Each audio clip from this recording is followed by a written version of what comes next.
আসসালামু আলাইকুম, সবাইকে স্বাগত জানাচ্ছি ম্যাথামেটিক্স আয়োজিত যে এবিবির ক্র্যাশ কোর্সে। আজকে আমরা শুরু করতে যাচ্ছি আমাদের laws and practice in general banking এর সেকেন্ড ক্লাস। সো আমরা লজ এন্ড প্র্যাকটিসের অলরেডি একটা একটা ক্লাস করছি এবং খুব সুন্দরভাবে শেষ করছি। ওইখানে আমরা অনেক কিছু জানছি এবং লজ এন্ড প্র্যাকটিস আসলে একজনের যেমন কমেন্টস করছিল যে সাবজেক্টটা সহজ মনে হচ্ছে, এটা ক্লাস করার পরে মনে হচ্ছে যে আমি এটা পাস করবো। সো এটা আরেকটা রিজন আছে, আমি বলি। আমরা আমরা এমএফএস পড়ছি, আমরা প্রিন্সিপাল অফ ইকোনমিক্স পড়ছি। তো এগুলোতে একটু থিওরিটিক্যাল কিছু কনসেপচুয়াল জিনিস ছিল, অনেক কিছু জানার ছিল, অনেক ডেপথের জিনিস ছিল, যেগুলো আসলে শুধু পড়লেই হবে না, আমাকে চিন্তা করা লাগবে, রিলেট করা লাগবে। তো জিনিসগুলো যতটুকু না মজার ছিল, তার সাথে সাথে কিন্তু আবার আবার একটু একটু কনসেপচুয়ালও ছিল। ওই কারণে হয়তো এগুলো একটু অনেকের মানে অনেক অনেক টাফ মনে হতে পারে, অনেকের আবার খুব ইজি মনে হতে পারে। বাট আমার সাজেশন, বাকি ওই যে সাবজেক্টগুলো প্রিন্সিপাল অফ ইকোনমিক্স এবং মানিটারি অ্যান্ড ফাইন্যান্সিয়াল সিস্টেম, ওই দুটা সাবজেক্ট কিন্তু একটু টেকনিক্যাল, আপনাকে রিলেট করতে হবে। হ্যাঁ, ওইখানে অনেক মজা পাবেন আপনি, অনেক অর্থনীতির জিনিস আছে, রিয়েল লাইফের অনেক জিনিস পাবেন। তো আমি সাজেস্ট করবো ওই দুইটা সাবজেক্টও আপনি খুব মনোযোগ দিয়ে পড়বেন, ক্লাসগুলো শুনবেন, দেখবেন যে সহজ হয়ে গেছে। তো আমরা লজ এন্ড প্র্যাকটিসের সাবজেক্টটা আসলেই একটু লেন্দি ইন টার্মস অফ, আমার কন্টেন্টে অনেক লেন্দি, বাট পড়াগুলো কিন্তু সহজ, খুব কঠিন না। হুম, পড়াগুলো খুবই সহজ, খুব বেশি কঠিন না। কারণ এগুলো আমরা অলরেডি আমরা হয় অফিসে কাজ করতেছি অথবা আমরা রিয়েল লাইফে আমরা জানি। সো আমরা যে যে ডিপার্টমেন্টে কাজ করি না কেন, আমি যদি ইনভেস্টমেন্টে কাজ করি অথবা ক্রেডিটে কাজ করি, তাহলে কিন্তু আমরা ফরেন এক্সচেঞ্জের অনেক কিছু জানি বা ওই রিলেটেড কিছু আর কি। হ্যাঁ, সো আমরা যেহেতু আমরা একটা লম্বা ক্লাস করবো, আমরা ক্লাসটা শুরু করি। তো আমাদের লজ এন্ড প্র্যাকটিস আমরা কিন্তু দেখতে দেখতে 10টা ক্লাস অলরেডি করে ফেলছি, আমাদের জেএবিবি ক্র্যাশ করছে। তো আজকে আমরা করতে যাচ্ছি 10 নাম্বার ক্লাস। হ্যাঁ, অলরেডি 9টা করে ফেলছি, আর আজকে হলো 10 নাম্বার ক্লাস। তো laws and practice in general banking এর আজকে আমাদের 10 নাম্বার ক্লাস। আমরা আজকে ক্লাসে আমরা অনেকগুলো চ্যাপ্টার কভার করব। আমরা প্রায় 4টা চ্যাপ্টার কভার করব আজকে ক্লাসে। সো আমরা খুব স্মুথলি আগাবো, খুব স্লোলি আগাবো। আমরা এই 3টি ক্লাসের মাধ্যমে আমরা টোটাল 12টি চ্যাপ্টার কভার করবো। আসলে বেসিক্যালি এখানে 12টা চ্যাপ্টার না, এখানে প্রায় 25 থেকে 26টা লজ।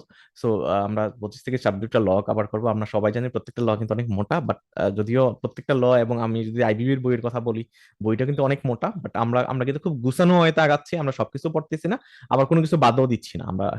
সো আমাদের যতটুকু দরকার ওটুকুই পড়তেছি, সুন্দরভাবে পড়তেছি, একবারে টু দা পয়েন্টে পড়তেছি। সো চলুন শুরু করা যাক। আজকে আমাদের laws and practice in general banking এর module F, general loss. General loss এর ভিতরে আমরা 3টা ল কভার করব। প্রথম ল হলো আমার এনভায়রনমেন্টাল কনজারভেশন অ্যাক্ট। এটা 1995 সালে আসলে ইন্ট্রোডিউস হয়েছিল বাংলাদেশে। সো এই একটা কি বলা হয়েছে, এই একটা বলা হচ্ছে যে কি, যে আমার প্রথমে কোশ্চেনটা হলো যে কি, ইকোলজিক্যালি ক্রিটিক্যাল এরিয়া কোনগুলা। হ্যাঁ, কোন এরিয়াগুলাকে আমি, এটা হলো প্রথম কোশ্চেন, কোন এরিয়াগুলোকে আমি ইকোলজিক্যালি ক্রিটিক্যাল এরিয়া বলবো। তো ইকোলজিক্যালি ক্রিটিক্যাল এরিয়া হলো ওই এরিয়াগুলা, যে এরিয়াগুলা খুব সেন্সিটিভ, যেখানে প্রাকৃতিক সম্পদ অনেক বেশি, প্রাকৃতিক প্রাণীজ অনেক বেশি। ওই এরিয়াগুলো যদি আমি সংরক্ষণ না করি, পরিবেশের ভারসাম্য নষ্ট হয়ে যাবে। এবং যেটা যে যে এরিয়াগুলোতে খুব সহজেই কি প্রাকৃতিক ভারসাম্য নষ্ট হয়ে যায়, ওইটাকে আমি ইকোলজিক্যালি ক্রিটিক্যাল এরিয়া বলবো। ঠিক আছে। সো আমি শিখলাম যে তাহলে এগুলো যে ক্রিটিক্যাল এরিয়া কোনটা, যে যে এরিয়াগুলো আমার আমার খুব একটু ভালনারেবল, খুব সেন্সিটিভ, যেখানে আমি যদি রক্ষা না করি তাহলে নষ্ট হয়ে যায় পরিবেশের ভারসাম্য। ঠিক আছে। ওইখানে আমার কিছু উদ্ভিদ আছে, কিছু প্রাণী আছে, যেগুলো আসলে খুব খুব সেন্সিটিভ আর কি। তো আমরা সহজে জানি, সবাই আমরা সেন্ট মার্টিন দ্বীপের কথা বলতে পারি। ওইখানে কিন্তু কচ্ছপ আছে, তারপর কাঁকড়া আছে, অনেক প্রাণী আছে, যেগুলা ওই ওই এলাকার ভারসাম্য রক্ষা করতে হেল্প করে। ঠিক আছে, পুরো ইকোসিস্টেম রক্ষা করতে হেল্প করে। সো এটা হলো ইকোলজিক্যালি ক্রিটিক্যাল এরিয়ার একটা এক্সাম্পল। আর ঢাকা শহর কি, ঢাকা শহর কিন্তু মানুষে, আমার ঢাকা শহরটা হলো যান্ত্রিক একটা শহর। এখানে আমার প্রচুর বায়ু দূষণ হচ্ছে, প্রচুর আমার কি বায়ু দূষণ হচ্ছে, শব্দ দূষণ হচ্ছে। সো এটাকে আমি কখনোই বলতে পারি না এটা কি ইকোলজিক্যালি ক্রিটিক্যাল এরিয়া, কারণ এটা আসলে অলরেডি ডেস্ট্রয় হয়ে গেছে। হ্যাঁ, এটা আমার অলরেডি ডেস্ট্রয় হয়ে গেছে। সো এই হলো আমার ইকোলজির এক্সাম্পল হিসেবে আমরা বলতেছি কোস্টাল জোন গুলা, সামুদ্রিক এলাকাগুলা, বা ওয়েটল্যান্ড বলতে পারি, ফরেস্ট বলতে পারি, যেমন সুন্দরবন। হ্যাঁ, একটা হলো আমার ওই দিক দিয়ে হলো আমার আমার সেন্ট মার্টিন দ্বীপ, যেটা ইকোলজিক্যালি ক্রিটিক্যাল এরিয়া। তো আপনি কিন্তু অ্যান্সারে অবশ্যই এক্সাম্পল ইউজ করবেন। আর একটা হলো আমার কি, সুন্দরবন। ঠিক আছে। সো আমার এই পারপাস কি, এই অ্যাক্টের পারপাসটা কি, এই যে আমি বলতেছি যে আমার এনভায়রনমেন্ট কনজারভেশন অ্যাক্ট 1995, এই একটা কেন আসছে, এই আইনটা কেন আসছে। আইন কিন্তু আমি এখানে একটা জিনিস বলে রাখি, আইন যখন বাংলাদেশে ইন্ট্রোডিউস হয়, ওইটা কিন্তু পার্লামেন্টে পাশ হয়ে আসে।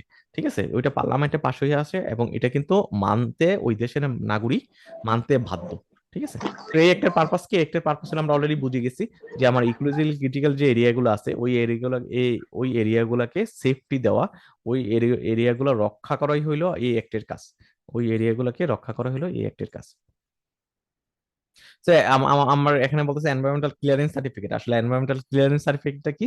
আমার কোনো একটা ব্যবসায়ী যখন কোনো ব্যবসা করতে যায়, তাকে অবশ্যই কি করতে হয়, যে আমার এনভায়রনমেন্টাল সার্টিফিকেট নেওয়া লাগে। তাহলে এটা কার কাছ থেকে নিবে? আমার ডিপার্টমেন্ট অফ এনভায়রনমেন্ট থেকে আমার এই সার্টিফিকেটটা নেওয়ার দরকার হয়। শুধু সার্টিফিকেট নিলেই হয় না, আমি যাতে আমি সার্টিফিকেট নেওয়ার পর আমি ব্যবসা যে রান করতেছি, ওই ব্যবসায় এমন কোনো অ্যাক্টিভিটিস থাকবে না যেটা পরিবেশের ক্ষতি করবে, ওইটাও আমাকে ফলো করার দরকার হয়। আমি যদি ভায়োলেট করি তাহলে তাহলে কিন্তু আমাকে কি করতে হবে?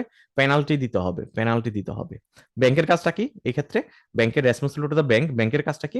ব্যাংকের কাজটা হলো আপ টু ডেট স্ট্যাটাস নেওয়া, তার সার্টিফিকেট আছে কিনা, সে কমপ্লাইট কিনা, তার নামে কোনো অভিযোগ আছে কিনা, এগুলো আপ টু ডেট আমার থাকাটা হইলো ব্যাংকের কাজ। ঠিক আছে। Action in case of violation, কোনো কারণে যদি ভায়োলেশন করে কোনো ব্যবসায়ী অথবা ব্যাংক, লোন দিয়ে দেয় কোনো ব্যবসায়ীকে, যে ব্যবসায়ী আমার এনভায়রনমেন্ট রক্ষা করে না, তাহলে কি করতে, তার জেল জরিমানা হইতে পারে এবং ফাইন্যান্সিয়াল পেনাল্টি হইতে পারে। সো এটা কিন্তু পরীক্ষা এসে থাকে, যদি কেউ ভায়োলেট করে তাহলে তার কি হবে? আমার ফাইন্যান্সিয়াল পেনাল্টি হবে অথবা আমার ইমপ্রিজনমেন্ট হবে। ঠিক আছে। তো এই ছিল আমার এনভায়রনমেন্ট কনজারভেশন এফেক্ট। এই একটা খুব বেশি গুরুত্বপূর্ণ না, বাট আপনাকে একটু টাচে থাকতে হবে, কারণ এটা এটা কিন্তু আমার পরীক্ষায় আসতে পারে, ছোট মানে শর্ট নোট আকারে আসতে পারে, অন্যভাবে আসতে পারে। ঠিক আছে। সো একটা ছোট ছিল, আমরা চলে যাচ্ছি তার পরবর্তী একটা, power of attorney act. So power of attorney act আমি অলরেডি আলোচনায় বলছিলাম যে আমি কাউকে পাওয়ার দিচ্ছি, এই অ্যাক্টের আন্ডারে আমি কি করতে পারি? আমি আমার ফাইন্যান্সিয়াল ট্রানজাকশনের জন্য অথবা আমার অ্যাসেট গুলোকে মনিটর করার জন্য আমি অন্য থার্ড পার্টিকে পাওয়ার দিতে পারি। আমার রিলেটিভ হইতে পারে, ভাই হইতে পারে, ওয়াইফ হইতে পারে, আমি পাওয়ার দিতে পারি। যে পাওয়ারে বলে সে কি করতে পারবে আমার হয়ে? পাওয়ার দেওয়া মানে কি, আমার হয়ে সে কি করতে পারবে? তার ফাইন্যান্সিয়াল ট্রানজাকশন করতে পারবে, অ্যাসেট মনিটর করতে পারবে, অ্যাসেট সেল করতে পারবে। আমরা যারা জমি কেনা বেচা কেনার সাথে জড়িত আছি, আমরা ডেভেলপারের সাথে যারা জড়িত আছি, দেখবেন যে এখন কেউ রেজিস্ট্রেশন করে না, কোনো ডেভেলপারই রেজিস্ট্রেশন নেয় না, ল্যান্ড ওনারের কাছে রেজিস্ট্রেশন নেয় না। ও পাওয়ার নিয়ে নেয়, পাওয়ারে খরচ কম। সো পাওয়ার নেওয়া মানে সে এটা মনিটর করতে পারে, সেল করতে পারে। সো পাওয়ার নিয়ে নেয়, পাওয়ার নিয়ে কি করে, সে এটা সেল করে দেয়। ঠিক আছে। পারপাসটা কি আমরা অলরেডি জেনে গেছি, পারপাস হলো হ্যান্ডেল করা, ফাইন্যান্সিয়াল ট্রানজাকশন হ্যান্ডেল করা অথবা অ্যাসেটটা হ্যান্ডেল করা। এবার আমরা ডিপোজিট ইন্স্যুরেন্স ট্রাস্ট, এটা আমি অবশ্য অলরেডি পড়াই ফেলছি। ডিপোজিট ইন্স্যুরেন্স ট্রাস্টের মূল কথা হলো যে এটা একটা ফান্ড, এটা একটা ফান্ড। হ্যাঁ, এই ফান্ডের এই ফান্ড এটা বাংলাদেশ ব্যাংক মেনটেন করে থাকে, এই ফান্ডটা। এই ফান্ডের কাজটা কি? এই ফান্ডের কাজটা হলো ডিপোজিটরদেরকে ইনসিওর করা, যে কোনো কারণে যদি ব্যাংক ফল করে, ব্যাংক যদি কোনো ডিপোজিটরের টাকা দিতে না পারে, আমার আমার কি করবে, এই ইন্স্যুরেন্স ফান্ড, এই ট্রাস্ট ফান্ড কি করবে, আমার আমার আমার ক্ষতিপূরণ দিবে। কত ক্ষতিপূরণ দিবে? যত টাকা ডিপোজিট থাকুক না কেন, সর্বোচ্চ 1 লাখ টাকা ক্ষতিপূরণ দিবে। ঠিক আছে। তো এখানে একটা কমন কোশ্চেন আসতে পারে যে আমার আমার আমার এটা কে কে কাভারেজটা পাবে? এটা কি যে এফডিআর করছে সে পাবে, না এসএনডি অ্যাকাউন্ট করছে সে পাবে, না ডিপিএস এর অ্যাকাউন্ট হোল্ডাররা পাবে? এটার অ্যান্সারটা হলো সবাই পাবে, অল টাইপ অফ ডিপোজিটর। এটা এটা এফডিআর হোক, ডিপিএস হোক, সেভিংস হোক, সিডি হোক, সব ধরনের ডিপোজিটর যারা আছে সবাই এই কাভারেজের ভিতরে থাকবে, সবাই 1 লাখ টাকা করে। যদি 1 লাখের উপরে ক্ষতি হয় তাহলে 1 লাখ টাকা পাবে, আর নিচে হলে তো চলে পাবে। কেউ 50,000 টাকা রাখছে কোনো ব্যাংকে, ওই ব্যাংক যদি দেউলিয়া হয়ে যায়, সে তো 50,000ই পাবে, 1 লাখ পাবে না। ঠিক আছে। সো আমার লিমিট কত, এটা আমি অলরেডি বলে ফেলছি, 1 লাখ টাকা পার ডিপোজিটর পার ব্যাংক। কোনো ব্যাংকে তার যত অ্যাকাউন্টই থাকুক না কেন, একজন ডিপোজিটর শুধু 1 লাখ টাকাই কাভারেজ পাবে। এখন একটা কোশ্চেন আসতে পারে যে আমার আমার এই যে আমার আমার তো ইন্স্যুরেন্স তো এমনি এমনি হয় না। হ্যাঁ, ইন্স্যুরেন্স তো এমনি এমনি হয় না। আমার আমার ইন্স্যুরেন্সের জন্য তো প্রিমিয়াম দেওয়া দরকার হয়। সো প্রিমিয়াম কে দিয়ে থাকে? এটা অ্যান্সার হলো ব্যাংক দিয়ে থাকে। যে ব্যাংক মানুষের ডিপোজিট গুলো নিচ্ছে, সে কিন্তু প্রিমিয়াম পে করে থাকে এই ইন্স্যুরেন্সের জন্য। ঠিক আছে। সো প্রিমিয়াম পে করে থাকে সে। এখন কত টাকা প্রিমিয়াম পে করে, এটার অ্যান্সারটা হলো বিফোর 2007 সালের আগে কি করা হইতো? আমার 7 সালের আগে একটা জিনিস করা হইতো, যে 7.07%, যে যত টাকা ডিপোজিট নিচ্ছে ওই ডিপোজিটের 0.07% কি করা লাগবে, তাকে বাংলাদেশ ব্যাংকে জমা রাখা লাগবে ইন্স্যুরেন্স প্রিমিয়াম হিসেবে। ঠিক আছে, প্রিমিয়াম হিসেবে। বাট 7 সালের পরে একটা চেঞ্জ আসছে, যে আমার আমার ভালো ব্যাংকগুলো তো ফল করার চান্স কম, তো তার প্রিমিয়াম আর খারাপ ব্যাংকের প্রিমিয়াম তো সেম হওয়ার কথা না। তো 7 সালের পরে একটা চেঞ্জ আসছে, এটাকে চেঞ্জটা কি, আমার ক্যামেল রেটিং এর উপর বেসিস করে, ক্যামেল রেটিং এর উপর বেসিস করে কে কোন ব্যাংক কত প্রিমিয়াম দিবে, কত পার্সেন্ট প্রিমিয়াম দিবে, ওইটা সেট করা হয়। সেই ছিল আমার ডিপোজিট ইন্স্যুরেন্স প্ল্যানের মূল কথা, সার্বিক আলোচনা। এইটা ছিল আমাদের আজকের ক্লাসের ফার্স্ট চ্যাপ্টার। তো আমরা আমরা চলে যাচ্ছি এই সাবজেক্টের পার্ট 2 তে, সেকেন্ড পার্টের সাথে সাথে আমার মডিউল এ তে।